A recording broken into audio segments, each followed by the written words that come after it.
지금 우리가 사는 이 시대를 포스트 모더니즘 시대다 이렇게 얘기하죠.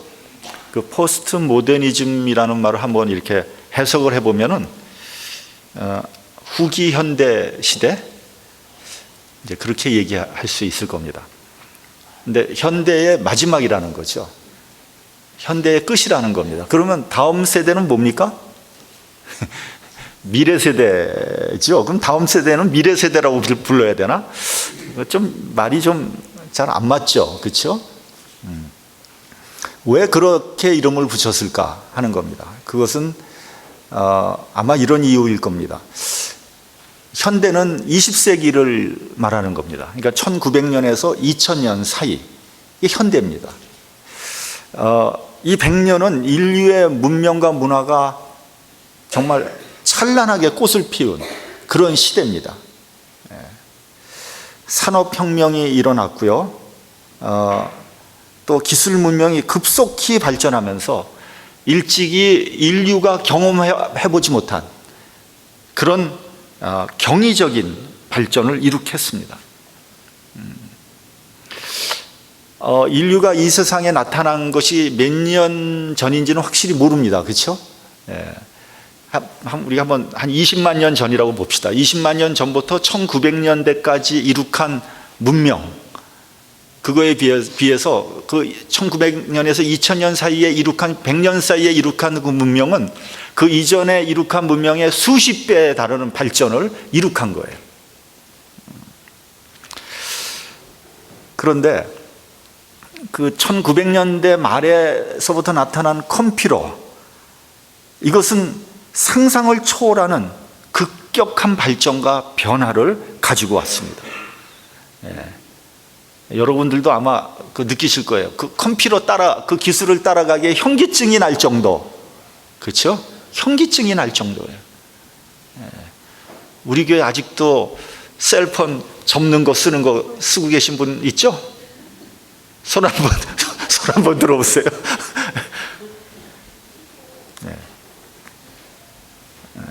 저도 현기증이 나서 아예 포기했어요. 쫓아갈 수가 없어요. 컴퓨터는요, 정보와 지식의 바다요, 변화와 혁신의 아이콘입니다. 이제는요, 10년이 다르고요, 1년이 달라요. 한 달이 다릅니다. 그만큼 컴퓨터가 온 세상을 바꿔버렸어요. 우리 큰아들 애가 컴퓨터 사이언스를 전공을 했잖아요. 매일 공부해요. 쫓아가야 되니까. 그거 공부 안 하면 처지기 시작하면 그 다음부터는 회사에서 완전히 꽂아놓은 보리자루래요.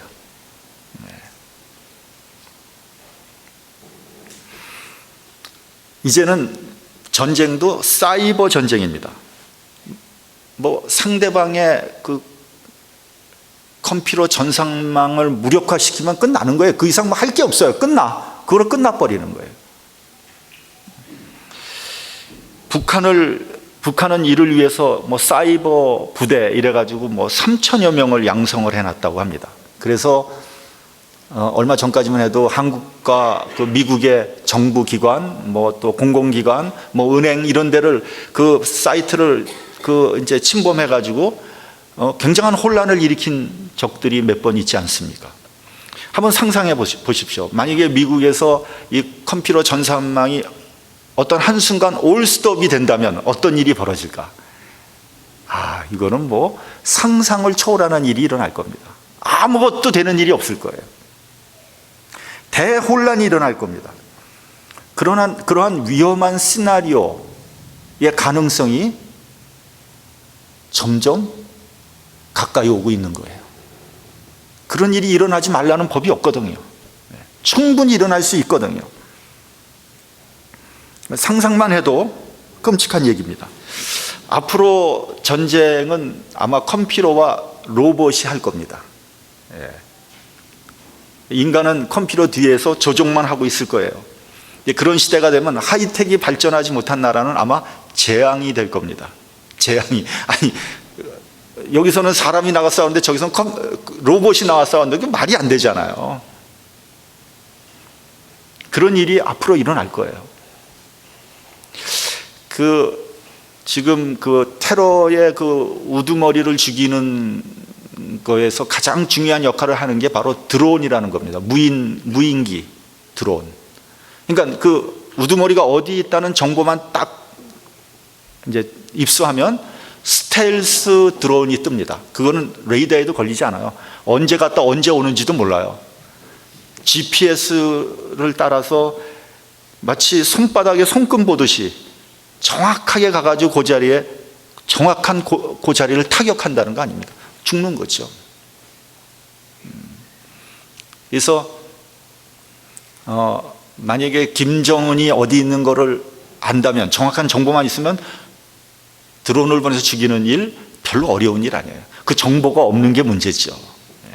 그 김정일이가 그걸 제일 무서워했다는 거 아닙니까? 언제 어디서 날라올지 모르니까.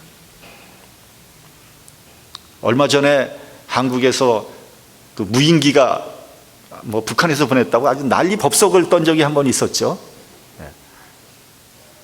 그거는 청와대에다가, 그게 바로 청와대를 쏘면은 그거 곤란한 일 아닙니까? 어느 나라, 세계 어느 나라 대통령의 동선도 다 극비입니다. 발표 안 해요. 미리 얘기하지 않습니다. 지금 우리는 이렇게 혼란하고 복잡한 시대를 살아가고 있는 겁니다. 포스트 모더니즘의 아주 가장 특징적인 사상이 뭐냐면은 절대적인 기준을 인정하지 않는다는 거예요. 전부 모든 게 다 상대적입니다. 그렇기 때문에 어떤 전에서부터 내려오는 전통이나 어떤 관습이나 혹은 권위나 어떤 도덕이나 어떤 과거로부터 하여튼 내려온 어떤 기준들, 이런 것들을 인정받기 어렵습니다. 지금 그런 시대를 우리가 살아가고 있어요. 부모의 권위도 인정 안 돼요, 요즘에는. 모든 절대적인 권위의 최상위에 누가 있습니까? 하나님이 있잖아요, 하나님. 그래서 요즘 사람들이 하나님 잘 안 믿으려고 합니다. 특히 젊은이들 하나님 잘 안 믿으려고 해요. 왜 그러냐? 포스트 모더니즘의 사상에 영향을 받은 거예요. 따라서 하나님의 말씀도 상대적으로 받아들이는 거예요. 세상이 변했으니까 말씀도 변해야 된다, 이렇게 생각하는 거죠. 상대적이니까. 혹은 말씀의 해석도 상황이나 어떤 시대에 맞게 재해석돼야 된다, 그렇게 주장을 합니다. 대표적인 예가 동성결혼이에요. 동성결혼은 우리가 알다시피 성경에서는 금지하는 거 아닙니까? 근데 동성애자들이 워낙 많아지니까 결국 어떻게 되느냐? 동성결혼도 인정해야 된다, 이렇게 결론이 나는 겁니다. 시대가 변했다는 거예요. 물론 개인의 취향이나 권리를 보장받아야 되죠. 그런 면에서 이제 미국과 같은 국가가 동성 결혼을 인정한 것은 어느 정도 이해가 갑니다. 왜냐하면 개인의 취향이나 권리를 막을 방법이 없잖아요, 법적으로. 그렇잖아요. 그러나 신앙적으로는 잘못된 거예요. 교회가 동성 결혼을 인정해서는 안 되는 겁니다. 그럼에도 불구하고 우리가 속한 미국 장로교단은 동성 결혼을 인정했어요. 이것이 바로 세상의 풍조를 따라가는 아주 대표적인 그런 모습입니다. 그런데 교단 내에서도 워낙 반대가 세니까 동성애자 목사를 안수한다거나 혹은 동성 결혼을 하고 말고 하는 것은 각 노회나 각 교회나 목사의 신앙 양심에 따라 할 수도 있고 하지 않을 수도 있다고 물러선 거예요. 그래서 우리 교회는 내규에 동성애 목회자 안수하지 않을 것과 동성 결혼을 주관하지 않는다고 명시를 해놓은 겁니다. 그러니까 얼마 전에 우리 교단 내 보수적인 노예들이 모여서 장로교 헌법에 결혼의 정의를 다시 집어넣자, 결혼의 정의는 한 남자와 한 여자가 하나님 안에서 결합하는 것이다, 이것을 헌법 안에 집어넣자 하는 헌의안을 제출했습니다. 이와 같이 우리 교회는 물론이고 노회는 끝까지 하나님의 말씀의 기준을 확립하려고 노력을 할 것입니다. 지금 우리가 이런 혼란한 시대에 살고 있다, 이런 얘기입니다. 자, 오늘 본문의 그 시대 상황을 한번 들여다보면 이때도 굉장히 힘들고 혼란하고 어려운 시기였습니다. 알다시피 이스라엘은 이미 사라지고 없어졌어요. 로마가 총독부를 설치하고 팔레스타인 지역을 다스렸고요. 또 분봉왕이라는 걸 세워서 지역을 분할해서 통치를 했습니다. 그때부터 무려 2000여 년 동안, 다시 말하면 이스라엘이라는 나라가 다시 세워지는 1948년까지 거의 2000년 넘게 이스라엘 사람들은 나라 없이 떠돌아다녔습니다. 그래서 유대인의 역사는 방랑의 역사입니다. 그렇죠? 그래서 여차하면 짐 싸들고 박해가 좀 덜한 것으로 피해서 도망가야 돼요. 그게 유대인의 삶이었습니다. 경제적으로 굉장히 어려웠고 백성들은 매우 가난했습니다. 종교적으로 더 복잡하고 혼란했어요. 여러분, 아무리 힘들고 세상이 아무리 복잡해도요, 신앙이 바로 서면 소망이 있는 거예요. 그런데 종교인들의 타락, 탐욕, 부정과 부패는 이미 도를 넘어섰어요. 제사장들은 자기 배 불리기에만 바빴습니다. 바리새인들은 외식하는데 정신이 없어요. 게다가 말라기 선지자 이후 약 400여 년 동안 하나님께서 선지자를 허락하지 않으셨어요. 이스라엘 역사에서 보면 아무리 혼란한 시기라고 할지라도, 아무리 고통스러운 시기라고 할지라도 하나님께서 선지자 보내줬거든요. 그런 시기일수록 더 선지자 보내주셨습니다. 그래서 그 선지자를 바라보고 신앙생활을 했었습니다.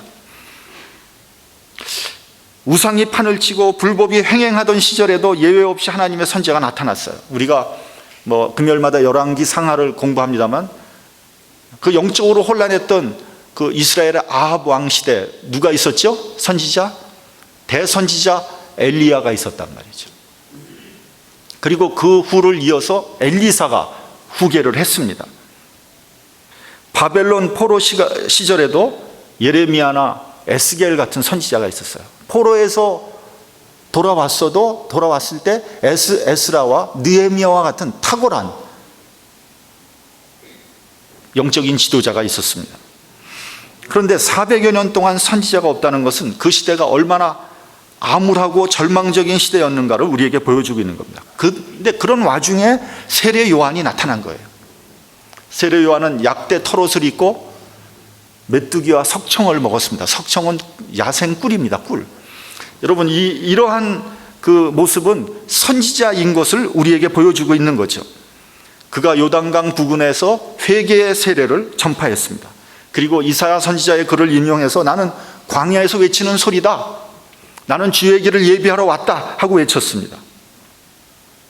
선지자의 출현에 목말라 하던 이스라엘 백성들은 요단 강가로 몰려들어서 회개의 세례를 받았습니다. 수많은 사람들이 몰려들었어요. 그런데 그 몰려든 사람을 향하여 세례 요한이 무서운 심판의 메시지를 던졌습니다. 우리 본문 7절 한번 같이 봉독하겠습니다. 본문 7절. 자, 시작. 요한이 세례를 받으러 나오는 무리에게 이르되 독사의 자식들아, 누가 너희를 가르쳐 장차 올 진노를 피하라 하더냐. 독사의 자식들아, 그러면서 너희들은 하나님의 진노를 피할 수 없다, 이렇게 얘기한 거예요. 그러면서 두 가지를 지적을 했습니다. 8절에 보면 그렇게 말씀하고 있습니다. 첫째는 아브라함이 우리 조상이라고 하지 말아라.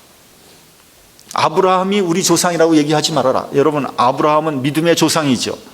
그는 이방 땅에서 나그네로 살면서도 약속의 땅을 바라보면서 사는 사람입니다. 또한 자식을 낳을 수 없었죠. 그럼에도 불구하고 하나님의 약속을 끝까지 붙들어서 결국은 그 약속을 목도했습니다. 그런데 너희들은 하나님의 약속도 다 저버리고 믿음도 없이 다만 혈통만 가지고 아브라함을 우리의 아비라고, 조상이라고 그렇게 얘기하지 말라는 겁니다. 너희들은 신앙적으로 영적으로 아브라함과 닮은 데가 한 군데도 없다는 겁니다. 그러면서 하나님은 돌 가지고도 아브라함의 자손을 만들 수 있다. 여러분, 이것은 굉장히 뼈아픈 지적입니다. 굉장히 뼈아픈 지적입니다. 둘째로는 그러므로 회개에 합당한 열매를 맺으라고 했습니다. 여러분, 이 말씀은 오늘날 우리에게 한번 적용해 봅시다. 우리에게 믿음이 있는가? 우리가 믿음이 있다고 굉장히 주장을 합니다만, 과연 우리에게 아브라함의 믿음이 있는가? 우리는 하나님의 자녀로서 회개의 열매를 맺고 있는지 되돌아보지 않을 수 없습니다. 많은 사람들이 지금이 기독교의 위기다 이렇게 얘기합니다. 저는 기독교인들이 그 숫자가 줄어들고 또 기독교인들의 그 비리가 나타나는 것, 이런 것을 말하는 것이 아닙니다. 그런 현상을 말하는 것, 그거는 다만 드러난 현상일 뿐입니다. 그 밑에 그 근본에 도대체 무슨 문제가 있느냐는 거죠. 저는 믿음의 문제가 있다고 생각을 합니다. 근본적으로 우리의 믿음이 있는가 하는 겁니다. 여기에 믿음은 저는 두 가지로 봅니다. 첫째는 하나님에 대한 믿음, 둘째는 인간에 대한 믿음입니다. 우리가 과연 정말 하나님에 대한 믿음을 갖고 있는가? 그런데 이 하나님에 대한 믿음은 주관적인 믿음이라서 계량하기가 어려워요. 다 믿음이 있다 그러니까. 다 나는 말끝마다 하나님, 주님 믿습니다. 그러니까 다 믿음이 있는 것 같죠. 근데 과연 하나님께서 원하시는 믿음을 우리가 가지고 있는가 하는 겁니다.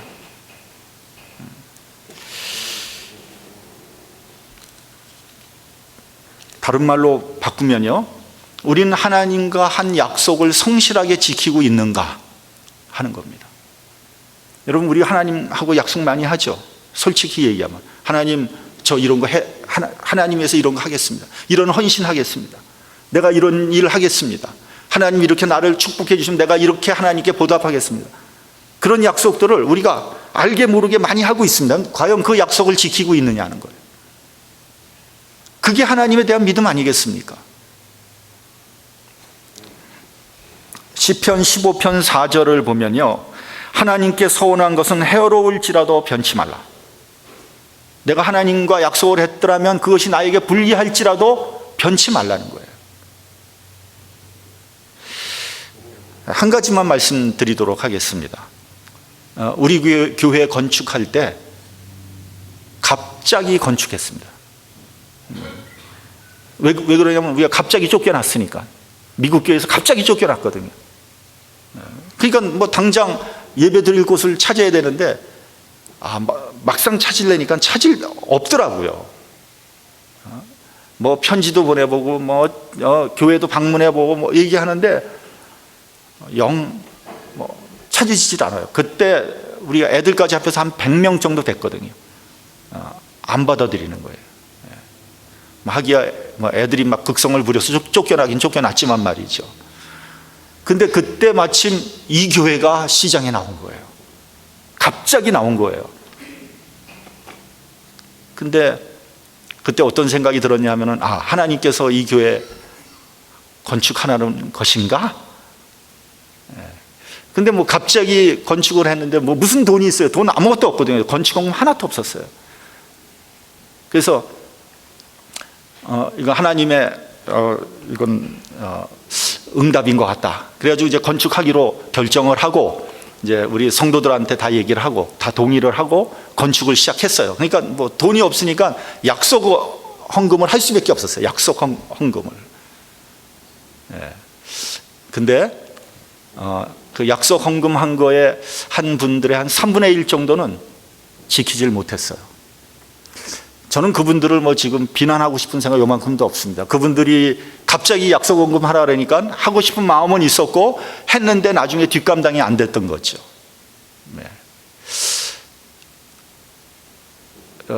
그러나 어찌됐건 하나님의 약속을 지키지 않은 것만은 사실이거든요. 그건 약속을 요구한 저에게도 문제가 있고 약속을 잘 생각해 보지 않고 약속을 한 본인에게도 문제가 있는 겁니다. 하나님과의 약속은 반드시 지켜야 하거든요. 그렇지 않으면 아예 서원을 하지 말아야 되는 겁니다. 그래서 저는 내년에 그 교육관을 건립하기 위한 그 헌금을 한 차례 실시하려고 합니다. 약속 헌금은 안 받으려고 합니다. 그냥 그 자리에서 자기가 할 수 있을 만큼 하면 되는 거예요. 안 해도 관계없습니다. 약속해놓고 안 내는 것보다 훨씬 낫거든요. 제가 지금 말씀드리는 것은 하나님과의 약속을 내가 지키고 있는가 하는 겁니다. 나에게 믿음이 있는가 하는 겁니다. 두 번째로는 인간에 대한 믿음이에요.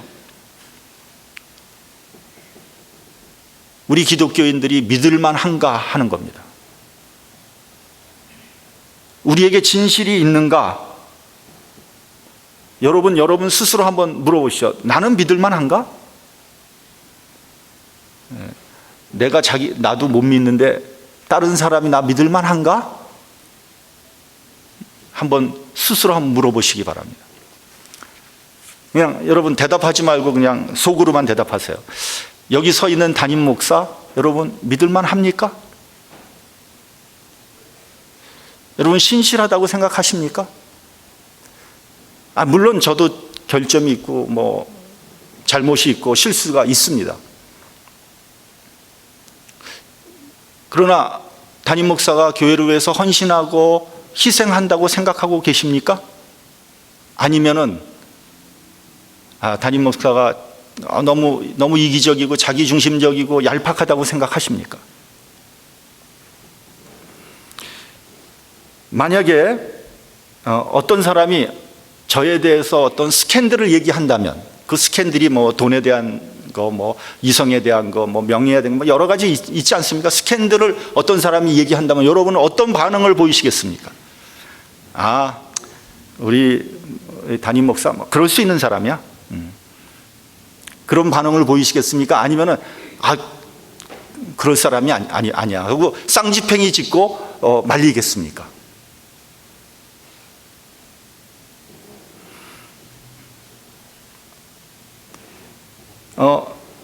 주님 안에서 우리들이 믿음이 있는가 하는 겁니다. 믿을만한가 하는 겁니다. 그런 기준에서 장로님들 믿을만합니까? 권사님들, 집사님들 믿을만합니까? 아무개 집사님, 그 사람은 무슨 말을 해도 내가 믿을만해.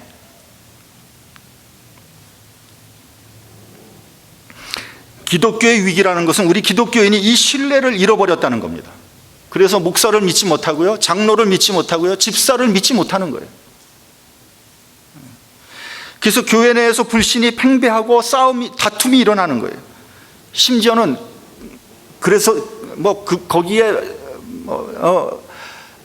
만족하지 않고요, 아직 법정까지 가. 법정에서 서로 이전 투구를 하고 있는 거예요. 여러분 그러한 일들이 최근에 얼마나 많이 일어났습니까? 이 시카고 땅에서. 이와 같이 교회 내에서 분란과 다툼의 소문이 끊이지 않는 한 교회의 영적인 회복은 요원한 일입니다.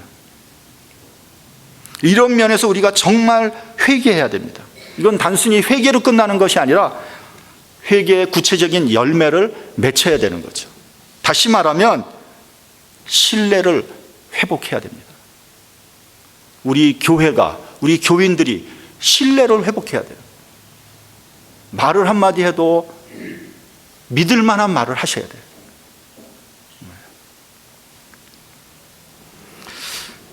그때 그 무리들이 세례 요한에게 물어봅니다. 그러면 우리는 무엇을 해야 되겠습니까? 세례 요한이 막 책망을 하는데 이들이 그 책망을 듣고 물어보는 거예요. 그러면 나는 무엇을 해야 됩니까? 저는 이 물음이 굉장히 중요하다고 생각합니다.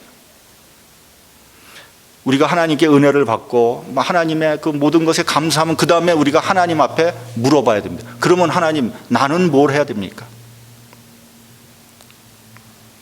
무엇을 해야지 하나님께서 기뻐하시겠습니까? 내가 원하는 거 하라는 게 아닙니다. 하나님께서 원하는 것이 무엇인가를 살펴봐야 됩니다.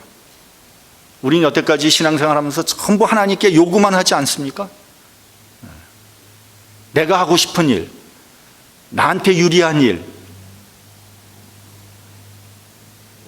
기도할 때도 전부 요구만 하죠. 이거 해주시고 저거 해주시고 뭐 돈 벌게 해주시고 비즈니스 잘 되게 해주시고 병도 낫게 해주시고 자녀들 형통하게 해주시고, 내가 대신 내가 무엇을 해야 될까요? 그걸 물어보는 사람 별로 없습니다. 그럼 그냥 해달라 뭐 이거 달라 저거 달라 해서 잘 이루어지지 않으면 그 다음부터 불평불만하고 원망하는 거예요.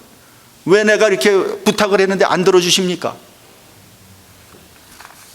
여러분, 우리가 그런 유치한 신앙생활의 행태에서 벗어나야 됩니다. 우리가 좀 더 성숙한 신앙인이 돼야 돼요. 하나님, 저를 도구로, 당신의 도구로 써주십시오. 언제 어디서나 충성하겠습니다. 하나님의 일꾼이 되길 바랍니다. 여러분, 이것은 어느 사회에서나 마찬가지입니다. 국가의 국민이 되면은 국가에 대해서 요구가 있고 내가 해야 될 의무가 있잖아요. 나의 할 의무는 안 하고 요구만 한다면 그건 올바로 된 게 아니죠. 케네디가 이렇게 말했죠. 국가가 당신을 위해서 무엇을 할 수 있는가를 묻지 말고 당신이 국가를 위해서 무엇을 할 수 있는가를 물어봐라. 이 말은 교회에서도 그대로 다 적용이 되는 겁니다. 교인으로서 교회에 요구할 일도 있지만 교인으로서 해야 될 의무도 있는 겁니다. 자기가 할 일은 안 하고 요구만 하는 사람, 미성숙한 성도입니다. 그때 세 종류의 사람이 질문을 합니다. 우선 일반 백성들이 묻습니다. 그러면 우리는 뭘 해야 됩니까? 세례 요한이 대답합니다. 본문 11절 우리 같이 봉독하겠습니다. 본문 11절. 자, 시작. 대답하되 옷 두 벌 있는 자는 옷 없는 자에게 나눠줄 것이요 먹을 것이 있는 자도 그렇게 할 것이니라.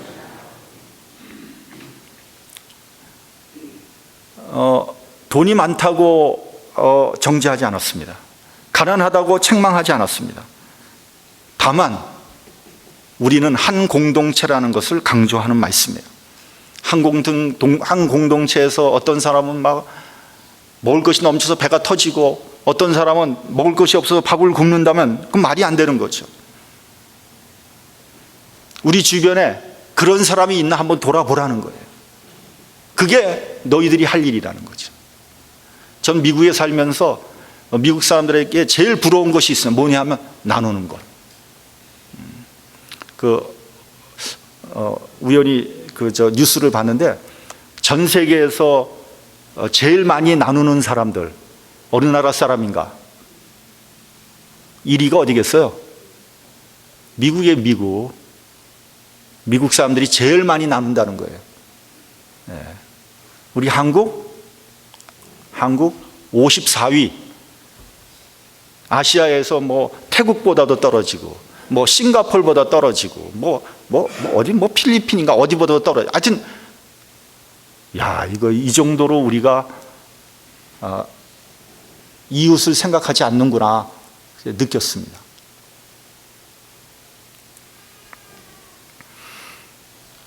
얼마 전에 페이스북의 창업자 불과 31살 먹은 마크 저크버그라는 청년이 그의 주식 99%를 사회에 환원하지 않았습니까? 무려 한국 돈으로 54조 원이라고 그렇게 얘기하더라고요. 기증하면서 한 말도 아주 멋있어요.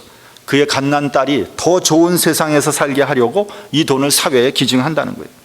더 좋은 미래, 더 풍요로운 공동체를 만들기 위해서 기증한다는 겁니다. 그거에 비해서 우리 한국의 최고의 재벌은 상속세를 내지 않으려고 거짓말을 하다가 유죄 판결을 받지 않았습니까?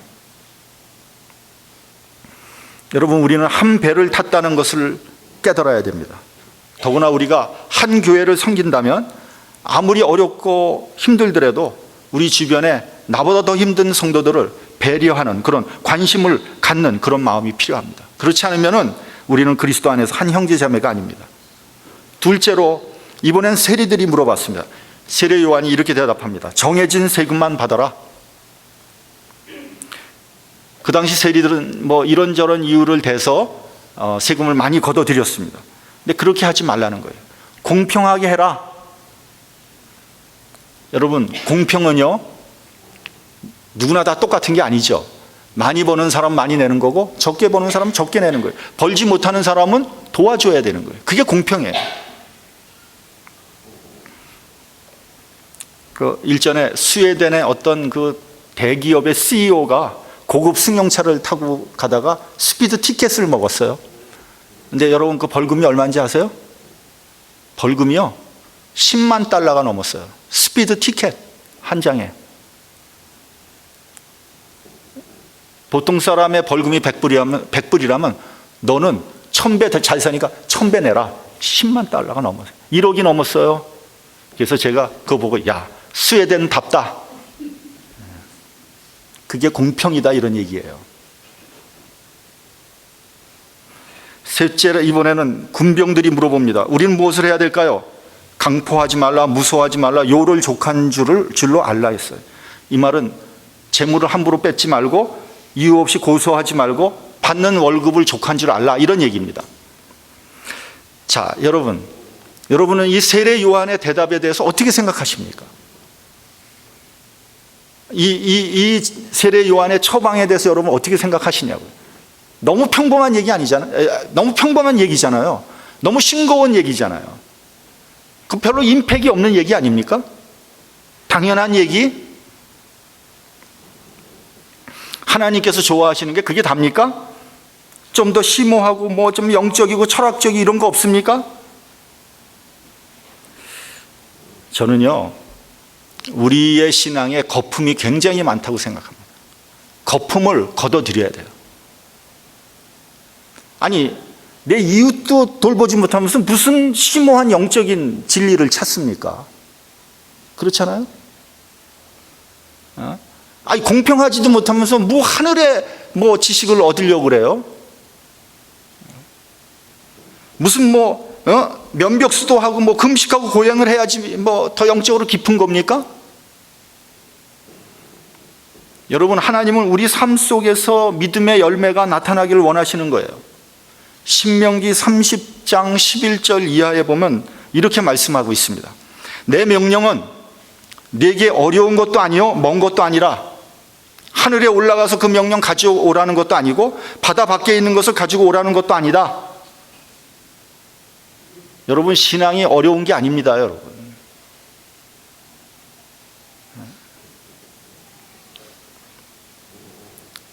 하나님은 죄인을 위해서 독생자를 이 땅에 보내시고 우리를 용서해 주셨습니다. 그렇다면 내가 해야 될 일은 무엇입니까? 나는 무엇을 해야 될까요? 우리 주변을 돌아보시기 바랍니다.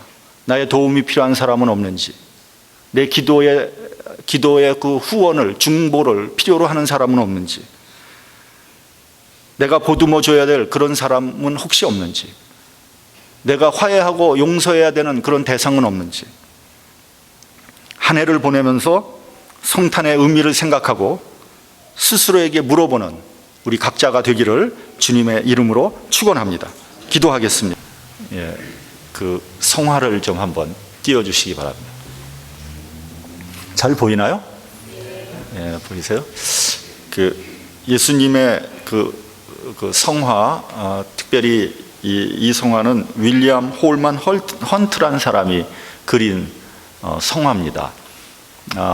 이 성화와 비슷한 아류들이 많이 있죠. 이렇게 보면은 예수님이 문두들기고 있는 그런 그림들은 다 여기서부터 나온 성화입니다. 이건 다 이 성화의 아류들이고요. 이 성화를 보면은요, 두 가지의 특징이 있습니다. 한번 성화를 보시고요. 두 가지의 특징이 무엇인가 하는 것을 저 뒤가 더 확실하게 나오네요. 근데 한번 보시기 바랍니다. 이게 좀 오래된 그림이라서 잘 안 보이는데, 보면요, 첫 번째는 뭐가 있냐면요, 그 문 앞에 보면은 이렇게 잡초들이 많이 있죠. 예, 뭐 엉겅퀴도 있고 잡초들이 있습니다. 이게 무슨 의미냐 하면은요, 이건 이제 예수님이 그 어떤 문을 두드리고 있는 그런 성화인데, 잡초들이 이렇게 막 나 있다는 것은 뭘 의미하는 거겠어요?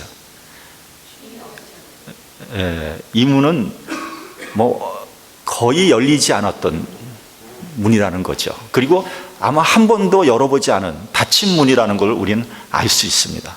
그렇죠? 두 번째 특징이 있습니다. 이게 잘 안 보이는데, 문고리가 없어요. 문고리가 없어요. 그래서 이 문을 열려면 안에서 문을 열어줘야지 이 문을 열 수 있습니다. 예수님이 막무가내로 밀고 들어갈 수가 없어요. 그렇게 하시지도 않고요. 문을 열고 말고는 그 안에 있는 집주인의 의지에 달려 있는 겁니다. 이 그림은 그 헌트라는 화가가 요한계시록 3장 20절에서 영감을 받아서 그린 그림입니다. 요한계시록 3장 20절은 이렇게 말씀하고 있습니다. 볼지어다 내가 문 밖에 서서 두드리노니 누구든지 내 음성을 듣고 문을 열면 내가 그에게로 들어가 그로 더불어 먹고 그는 나로 더불어 먹으리라. 이 말씀은 특별히 초대교회 7교회 중에서 라오디게아 교회에 주신 말씀입니다. 라오디게아 교회는 7교회 중에서 가장 책망을 많이 받은 그런 교회 아닙니까? 라오디게아 교회가 어떤 교회인가는 요한계시록에서 이렇게 기록하고 있습니다. 내가 차지도 아니하고 더웁지도 아니하도다. 내가 이같이 미지근하여 더웁지도 아니하고 차지도 아니하니 내 입에서 너를 토하여 내치리라. 그렇게 되어 있습니다. 말씀드렸지만 헌트의 그 성화를 보면 예수님이 불을 밝혀 들고 문을 두드리는데 집 안에 있는 사람이 문을 열어주지 않고 있는 겁니다. 그러니까 예수님을 받아들이지 않고 있는 거죠. 문을 열지 않으면 아무리 하나님의 아들 예수님이라도 어떻게 해볼 도리가 없는 겁니다. 여러분, 예수를 믿는다는 게 무엇입니까? 난 예수를 믿는다. 예수님에게 내 마음의 문을 여는 것을 의미하는 거 아닙니까? 우리가 믿음이 있다 없다 혹은 믿음이 많다 작다 이렇게 표현하지 않습니까? 믿음이 있다는 것은 마찬가지로 예수님에게 내 마음의 문을 열어드리는 것, 그것이 믿음이 있는 거죠. 믿음이 많다, 크다, 무슨 말입니까? 내 마음의 문을 활짝 열고 전폭적으로 예수님을 받아들이면 믿음이 큰 사람이죠. 믿음이 많은 사람이죠. 그러나 문을 꽉 걸어 잠그고 예수님 받아들이지 않으면 믿음이 없는 거죠. 옛날에 그 서영춘이라는 코미디언이 이런 코미디를 했습니다. 여러분들 많이 들으셨을 거예요. 인천 앞바다에 사이다가 있어도 이런 곱부가 없으면 못 마십니다. 이런 코미디를 했습니다. 유치한 코미디죠. 곱부라는 것은 일본 발음이죠. 컵의 일본 발음. 컵이 없으면 못 마신다 이런 얘기죠. 인천 앞바다가 사이다로 돼 있어도 컵이 없으면 못 마신다. 그 말을 한번 바꿔보도록 해보겠습니다. 바다에 병이 떠 있어요. 근데 병 뚜껑에 그 마개를 팍 잠궈 놓으면 100년 동안 바다에 떠 있어도 바닷물 한 방울도 안 들어갑니다. 다시 말하면 여러분, 교회에 앉아 있어도 마음의 문을 닫으면요 복음이 한마디도 들어가지 않습니다. 오히려 시험이 들어와. 시험이. 마음의 문을 여느냐 닫느냐의 차이입니다. 교회에 나온다고 다 예수님을 믿는 것이 아닙니다. 교회에 나와서도 마음의 문을 굳게 걸어 잠근 사람들이 있어요. 굳게. 그래서 보면 수십 년을 교회 다녀도 예수님이 누군지를 잘 몰라요. 예수님이 무엇을 하셨는지를 몰라요. 예수님이 나를 통해서 뭘 하기를 원하시는지도 모릅니다. 관심도 없습니다. 그런 분들은 미안하지만 예수님하고는 전혀 관계가 없는 거예요. 잠언 19장 24절을 보면요 이런 말씀이 있습니다. 게으른 자는 그 손을 그릇에 넣고도 입으로 올리기를 괴로워한다. 밥숟가락을 입에다 갖다 줘도 먹지 않는 거예요. 게을러 가지고. 복음은 내가 받아 먹어야 됩니다. 나중에 하나님 앞에 갔을 때 이제 심판대에서 이런 그 해프닝이 일어날 수 있습니다. 저는 예수님 잘 몰랐는데요. 예수님 별로 들어보지 못했어요. 예수님이 그런 일을 했다는 거 저 잘 모릅니다. 만약에 예수님이 그렇게 했다면 내가 왜 안 믿었겠습니까? 그러면 아마 예수님이 이렇게 대답하실 겁니다. 내가 네 마음의 문을 여러 번 두드렸다. 누구의 책임입니까? 변명할 수 없습니다. 그런데 솔직히 여러분, 믿어져야 믿을 거 아닙니까? 예수님이 문을 두드려도 그게 믿어줘야지 문을 열죠. 안 믿어지니까 문을 닫아버리는 거죠. 이 죄송한 얘기지만 제 얘기를 좀 하겠습니다. 이게 꽤 오래된 얘기인데 저의 경우는 사실 제 처가 먼저 예수님을 영접을 했습니다. 미국에 사는 그전엔 저희가 예수 안 믿었을 텐데 미국에 이게 이민 와서 살다 보니까 참 어렵더라고요. 삶 자체가 어렵고 피폐하고. 그러더니 어느 날 제 처가 교회를 가겠다는, 물론 그 전에 교회를 저희 몇 번 가봤어요. 저희 어머니 따라서도 좀 가봤는데 마음의 문이 안 열리니까 전혀 안 믿는 거예요, 전혀. 근데 어느 날 제 처가 교회를 가겠다는 거예요, 자기 발로. 그런가 보다 하고 저는 이제 라이드를 해주는 거죠. 제 차가 운전도 못했고 차도 한 대밖에 없었으니까 라이드를 해주면 교회 앞에다 딱 라이드를 하면 제 차가 들어가면 저는 안 들어가고 파킹랏에서 담배를 피고 있는 거예요. 담배를 쫙. 근데 어느 날 또 금요일 날 교회를 가겠다는 거예요. 금요 기도회에 가겠다는 거예요. 그래서 교회를 일주일에 한 번 가는 거지 뭘 또 금요일씩이나 또 가냐. 이거 갈수록 태산인 거예요. 근데 종교의 자유가 있는 거니까 저는 그런 거 갖고 치사하게 핍박할 생각은 요만큼도 없었어요. 왜냐하면은 나도 그 정도는 아는 사람이니까. 근데 라이드를 이렇게 일주일에 2번씩이나 주는 것은 굉장히 짜증나는 일이었습니다. 근데 그것이 하나님의 은혜였어요, 사실은. 그러니까 기도에 가도 안 들어가는 거예요. 저는 이제 끝날 때까지 밖에 기다리고 있는 거예요. 근데 어느 날 안 나와요. 기다려도 안 나와. 이게 도대체 왜 안 나오나? 이게 도대체 무슨 짓들을 하고 있는 건가? 그러고 이제 제가 살짝 들어가 봤어요. 살짝 들어가서 이렇게 딱 들었는데 제가 기절할 뻔 했잖아요. 왜냐하면 그 시간이 통성 기도하는 시간이었어요. 통성으로 기도하는데 저는 저 사람들 반 미쳤구나. 믿어도 제대로 믿어야지 저렇게 믿으면 참 곤란하다. 그런 생각했어요. 근데 한편은 어떤 생각이 드냐면요, 저 사람들이 다 훌륭한 사람들인데, 괜찮은 사람들인데, 배울 만큼 배운 사람들인데 왜 저럴까?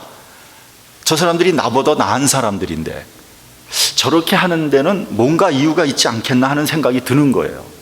근데 또 하나 결정적인 게 뭐냐면 제 처가 그 당시에 이 세상 굉장히 그 염세주의적인 그런 생각을 가지고 있어요. 이 세상 살아서 뭐 하냐 말이지. 너무 의미가 없다 이러는데 이게 180도 바뀌는 거예요. 그게 제 눈에 보이는 거예요. 확 변하는 거예요. 사람이 달라지는 거예요. 그래서 정말 속으로 이게 뭔가 있긴 있는 모양이다. 하지만 여전히 믿어지지는 않았어요. 그래서 그때 제가 난생 처음 기도를 했어요. 근데 이제 제가 자존심이 있으니까 제 처가 안 보는 데서 살짝 모르게 기도를 하는 거예요. 기도하는데 뭐라 그러면, 당신이 하나님이면 좀 나한테 알려주세요. 내가 하나님을 알 도리가 없으니까 날 좀 알려주세요. 그렇게 기도했어요, 제가. 그렇게 기도하면 하나님이 뿅 나오면 얼마나 좋겠습니까? 근데 기도해도 도대체 아무런 응답이 없는 거예요. 그래서 이상하다. 그 기도를 계속 나름대로 했는데 응답이 없어요. 그래서 저는 어떤 생각을 했냐면, 하나님이 있다면 나 같은 사람은 원하지 않는 모양이다. 나는 하나님이 버린 사람인 모양이다. 이제 그런 생각을 했어요. 그래서 이쯤에서 포기하자. 이제 그만하자.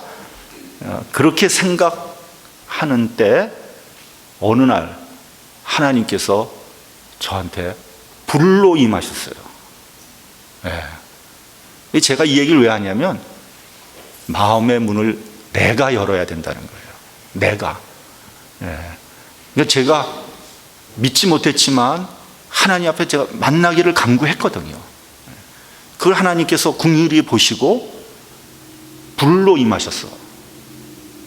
막 견딜 수가 없는 거예요. 너무 그냥 막 눈에 보이는 게 없는 거예요. 그 다음부터는.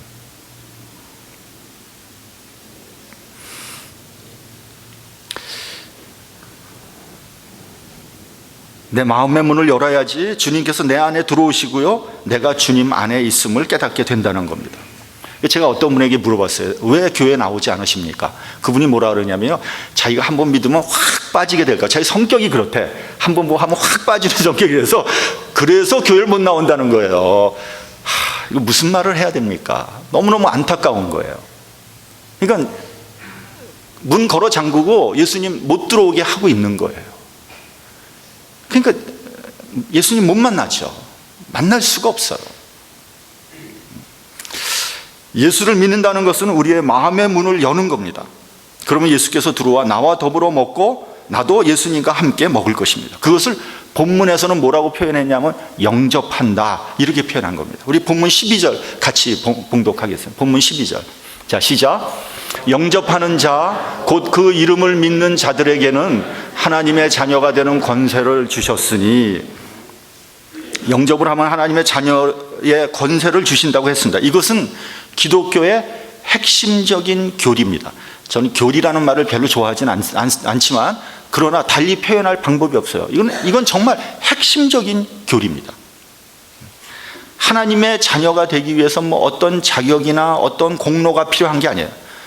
어떤 수양을 쌓는다거나 어떤 인격을 갖춰야 되는 게 아닙니다. 그래도 염치가 있지, 하나님의 자녀가 되는데 그래도 뭔가를 해야 되지 않겠나 생각하면 건 잘못 생각하는 거예요. 다른 거 아무런 조건이 없어요. 예수님을 영접하기만 하면, 믿기만 하면 하나님의 자녀가 되는 권세를 주시겠다는 거예요. 이게 너무 쉬우니까 안 믿어지는 거예요. 우리나라 사람들은요, 특별히 옛날부터 핏줄에 대한 집착이 굉장히 강합니다. 그 옛날 우리가 아는 바와 같이 대를 잇지 못하면 옛날 사람들은 첩을 얻어서라도 대를 이어야 돼요. 아주 그냥 씨바지라도 얻어서 아들을 낳아야 돼요. 그래서 부인이 아들을 낳지 못하면 그저 옛날에 그냥 첩 얻는 것이 그냥 당연한 일이었어요, 여러분. 만약에 그것을 싫어한다거나 혹은 거기에 대해서 질투를 낸다면 그걸 뭐라 그러죠? 칠거지약이라 그래서 쫓아내는 거예요. 그러니까 피가 섞여야지 비로소 자녀가 되는 겁니다. 그런데 성경은 그렇게 말씀하지 않습니다. 로마서를 보면 하나님의 아들이 되는 것을 양자의 영을 받았다, 이렇게 말씀하고 있습니다.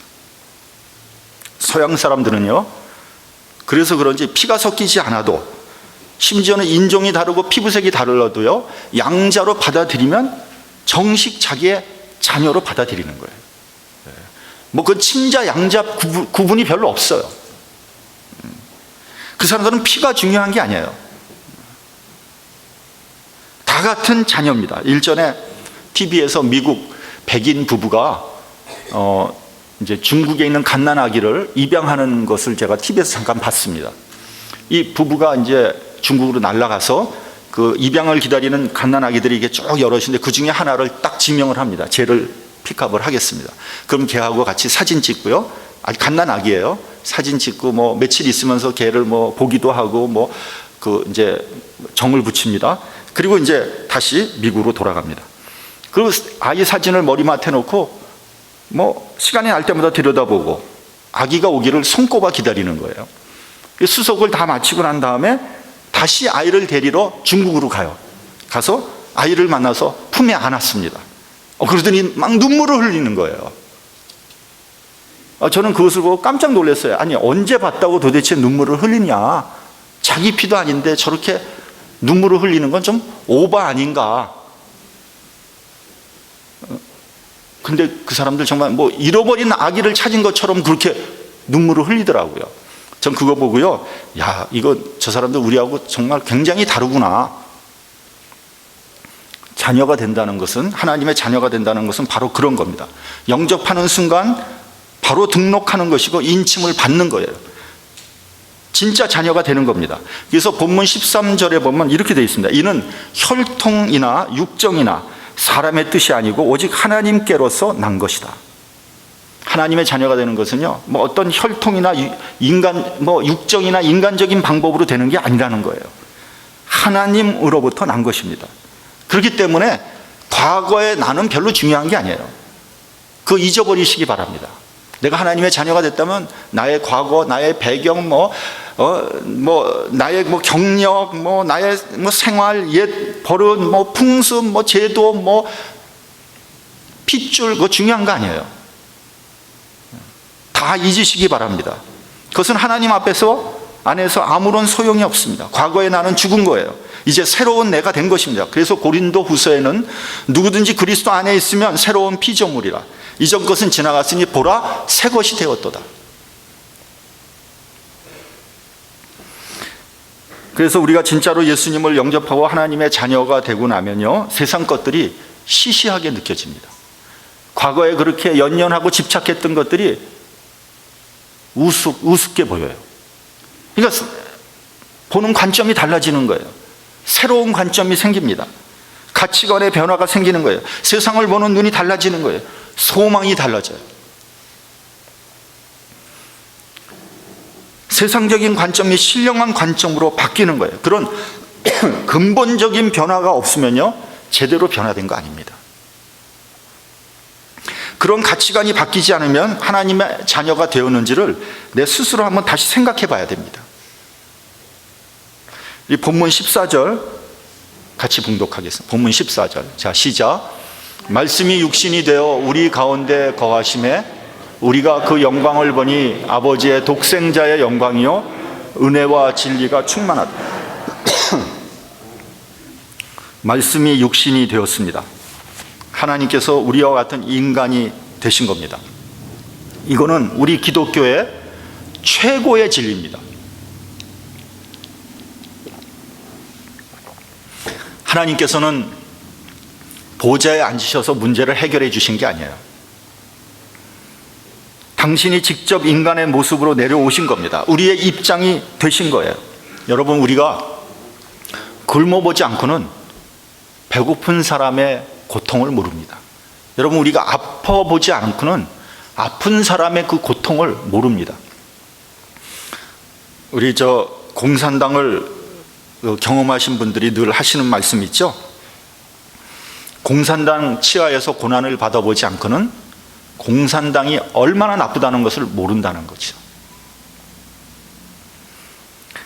그저 보면은 그분들은 치가 떨리고 살이 떨리는 경험을 해보았기 때문에 공산주의가 얼마나 나쁘다는 것을 알고 피부로 느끼고 있는 거예요. 그걸 경험하지 않은 사람은 이론적으로 공산주의 아무리 얘기해봐야 다 그거 공허한 짓이다.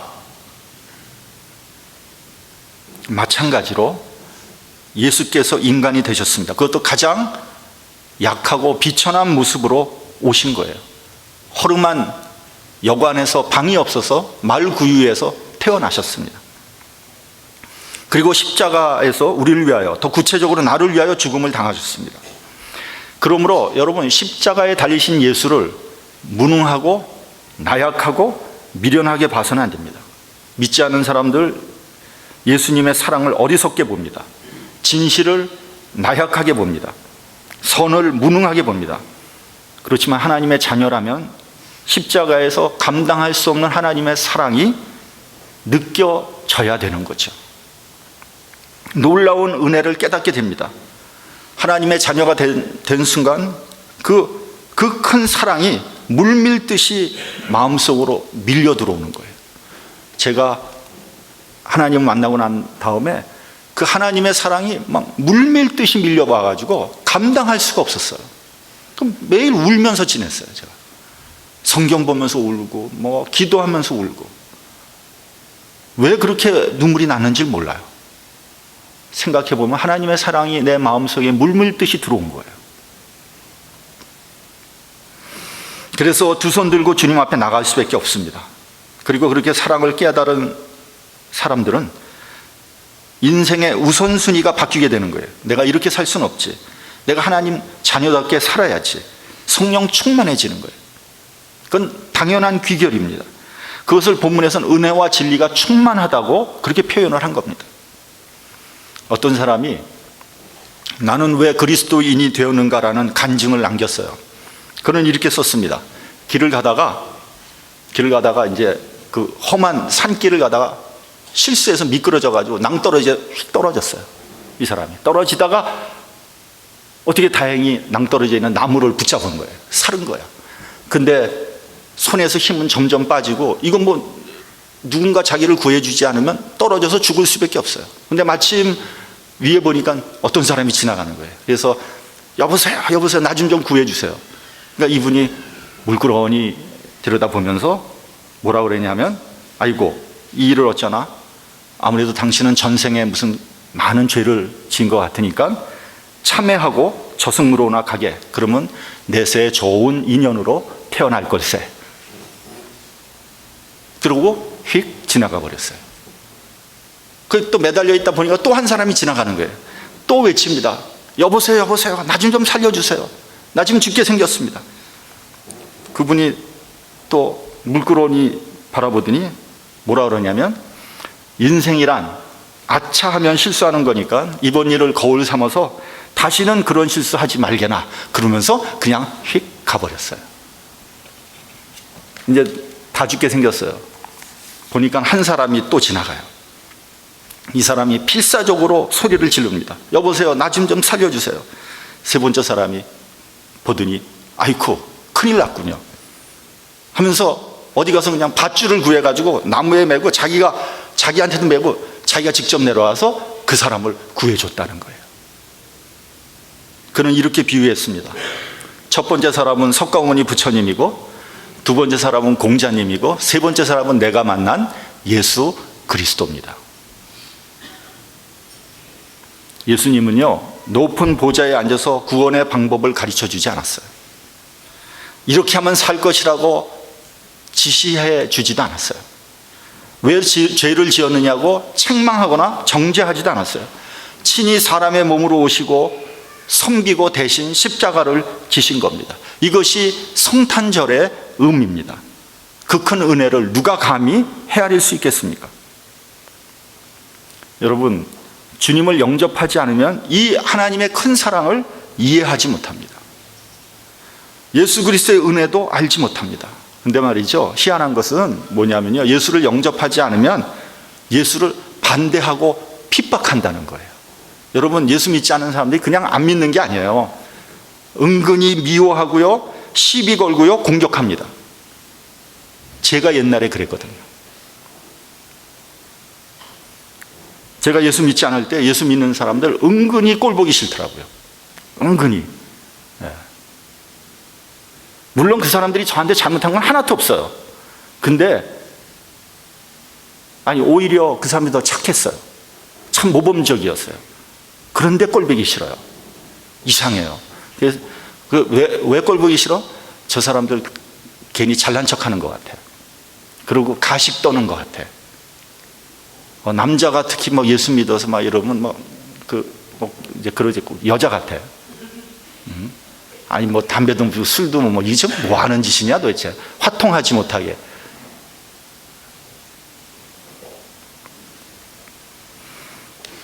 근데 제가 나중에 예수 믿고 나서 내가 왜 그랬나 이렇게 생각해 봤어요. 왜 그랬나? 영적으로 부딪히는 거예요. 영적으로 부딪히는 거예요. 하나님의 사람과 하나님께 속한 영과 세상에 속한 영은 부딪힙니다. 저의 아주 정말 베스트 프렌드가 있습니다. 베스트 프렌드, 아주 제가 참 좋아하던 친구가 있는데 얘는 독실한 불교 신자예요. 지금 고인이 됐습니다. 죽었습니다.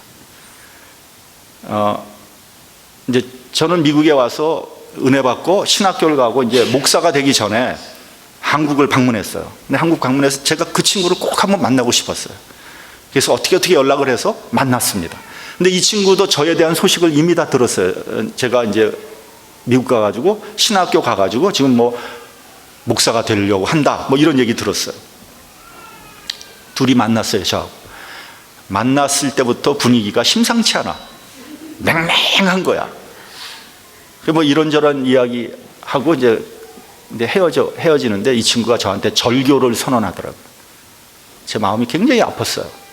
나는 비록 종교가 달라도 그 친구를 계속 친구로 이렇게 좀 만나고 싶었어.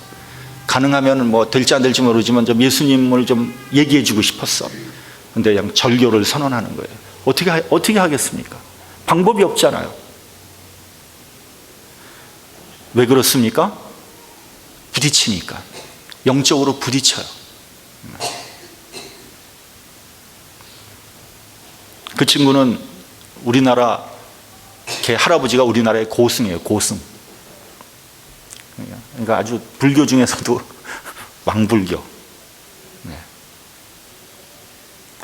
요한 1서에서는 이렇게 말씀하고 있습니다. 하나님의 영은 이것으로 알지니 곧 예수 그리스도께서 육체로 오신 것을 시인하는 영마다 하나님께 속한 것이요 예수를 시인하지 아니하는 영마다 하나님께 속한 것이 아니니 이것이 곧 적그리스도의 영이니라.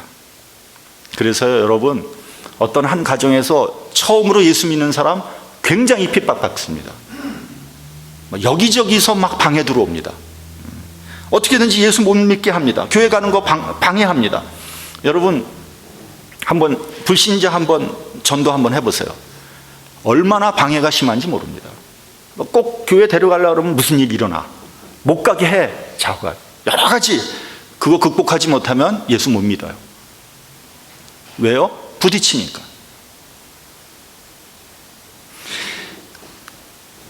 그래서 여러분, 부부가 같이 믿어야 돼요. 부부 가운데 한 사람은 믿는데 한 사람 믿지 않으면 굉장히 힘듭니다. 온 가족이 예수를 믿으면 얼마나 좋겠습니까? 그런 가정이 정말 복받은 가정이에요. 여러분, 하나님을 알아야지 나를 알 수 있어요. 내가 어디서 와서 어디로 가는지, 나의 존재 이유가 무엇인지, 나는 무엇을 해야지만 되는지, 무엇을 하면서 살아야 되는지 하나님을 알아야 비로소 나의 인생의 목적을 알게 되는 겁니다. 하나님 모르면요, 인생의 목적과 방향을 잃어버립니다. 인생이 허무해집니다. 그리고요, 하나님 모르면요, 인간이 비인간화 됩니다. 이게 무슨 말이냐면, 하나님 믿지 못하면요, 인간도 믿지 못하는 거예요. 근본적으로 그렇습니다. 인생 망치는 겁니다. 여러분, 공산주의가 망한 것은요, 하나님을 인정하지 않았기 때문입니다. 하나님 믿지 못하니까 인간도 믿지 못하는 거예요. 서로 믿지 못하니까 서로 감시하는 거죠. 철저한 불신사회가 된 겁니다. 불신사회는요, 존립할 수 없습니다. 그래서 70년 만에 완전히 망했습니다. 참고로 말씀드리는데, 북한은 공산주의 아닙니다. 북한은 왕조 전체주의입니다. 또 여러분, 하나님 사랑 안에 거해야지 행복한 거예요. 그 사랑을 알면 하나님의 사랑에 늘 감사하는 거죠. 감사하는 삶, 행복한 삶이잖아요. 늘 내가 감사하면 산다. 얼마나 행복해요, 여러분. 늘 내가 이빨 갈면서 산다. 얼마나 불행해요, 여러분. 왜 이빨 갈면서 살려고 그래요? 감사하면서 살지. 어느 홀어머니가요, 아들 하나, 외아들 정말 정성껏 아마 모든 자기 능력을 다해서 잘 키웠습니다. 아들이 점점 자라서 청소년이 됐어요. 근데 아들은요, 자신이 홀어머니 밑에서 고생하면서 자란 것이 부끄러웠어요. 또 남들처럼 윤택하게 살지 못한 것이 화가 났어요. 그래서 어느 날 아들이 어머니한테 대들었습니다. 어머니, 왜 나를 낳아서 이렇게 고생시키는 겁니까? 아예 낳질 말지. 어머니의 사랑을 몰랐기 때문에 어머니의 마음을 아프게 했습니다. 불효자식이죠. 왜요? 어머니의 사랑을 모르기 때문에. 근데 이 아들이 나이가 들어서 장가를 갔어요. 결혼해가지고 아기 낳았어요. 아기가 너무 귀여워. 아기를 잘 키웁니다. 사랑으로 키웁니다. 그제서야 어머니 사랑을 깨닫게 되는 거죠. 아, 우리 어머니가 정말 어려운 가운데서 나를 사랑으로 키웠구나. 그래서 그 이후부터 어머니께 효도했다는 겁니다. 이게 무슨 말입니까? 사랑을 깨달아서 효도한 거예요. 여러분, 하나님의 사랑을 깨달아야지 하나님께 순종할 수 있는 거예요. 하나님께 충성할 수 있는 거예요. 하나님을 경외할 수 있는 거예요.